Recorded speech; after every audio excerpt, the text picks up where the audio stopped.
Day 2 ಅಂತೂ heavy ನಿದ್ದೆ ಗೊತ್ತಾಯ್ತು. ಎಲ್ಲೋ ದೂರದಲ್ಲಿ ಅಲಾರಾಮ್ ಹೊಡಿತಾಯಿತ್ತು ಅನ್ನೋ ಥರ ಕೇಳಿಸ್ತಾ ಇತ್ತು. ಡೇಟು ಹೆವಿ ನಿದ್ದೆ ಹೋದಾಯ್ತು ಗುರು. ಸರಿ ಬಿಡು, ಏನು ಮಾಡೋಕ್ಕಾಗಲ್ಲ ಅಂತ ಅಂದ್ಕೊಂಡು ತಲೆನ ಕೆರ್ಕೊಂಡು ತಿರ್ಗಾ ಹೋದೆ ಫ್ರೆಶ್ ಅಪ್ ಆಗೋಣ ಅಂತ.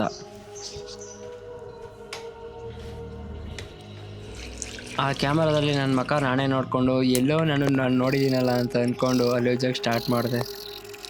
ಆಮೇಲೆ ಅಲ್ಲುಚ್ತಾ ಎಡಗೈಲಿ ಅಲ್ಲುಜ್ಬೇಕಾ ಬಲಗೈಲಿ ಅಲ್ಲುಜ್ಬೇಕಾ ಅಂತ ಕನ್ಫ್ಯೂಸ್ ಆಗಿ, ಸರಿ ಬಿಡು ಆಯ್ತು ಎಡಗೈಲಿ ಸ್ಟಾರ್ಟ್ ಮಾಡೋಣ ಅಂತ ಅಂದ್ಕೊಂಡು ಅಲ್ಲುಜ್ಜಕ್ಕೆ ಸ್ಟಾರ್ಟ್ ಮಾಡಿದೆ.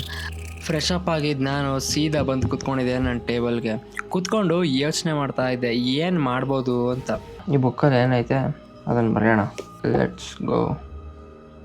ಪ್ಲ್ಯಾನ್ ಇಲ್ಲದೆ ಎದ್ದಿದ್ದು ನನಗೆ ಏನು ಮಾಡಬೇಕು ಅಂತ ಗೊತ್ತಾಗ್ತಾ ಇರಲಿಲ್ಲ. ಕೆಲವೊಂದು ಸರಿ ಎಂಟಿ ಫೀಲ್ ಆಗ್ತಾಯಿತ್ತು, ಕೆಲವೊಂದು ಸಲ ಏನೋ ಒಂದು ಸಿಕ್ಕಿದ್ದು ಓದೋಣ ಅಂತ ಅನಿಸ್ತಾಯಿತ್ತು. ಆಮೇಲೆ ಯೋಚನೆ ಮಾಡಿದೆ ಏನಕ್ಕೆ ನಾನು ಪ್ಲ್ಯಾನ್ ಮಾಡ್ಕೊಂಡು ಎದ್ದೇಳಬಾರ್ದು, ಏನು ಮಾಡಬೇಕು ಬೆಳಗ್ಗೆ ಎದ್ದು ಅಂತ ಅಂದ್ಕೊಂಡು. ಅಷ್ಟರಲ್ಲಿ ಆಲ್ರೆಡಿ ಟೈಮು 5:40 ಆಗಿತ್ತು. ಸರಿ ಬಿಡು ಆಯಿತು ನಾಳೆಯಿಂದ ಪ್ಲ್ಯಾನ್ ಮಾಡ್ಕೊಂಡು ಎದ್ದು ಎಕ್ಸಿಕ್ಯೂಟ್ ಮಾಡೋಣ ಅಂತ ಅಂದ್ಕೊಂಡು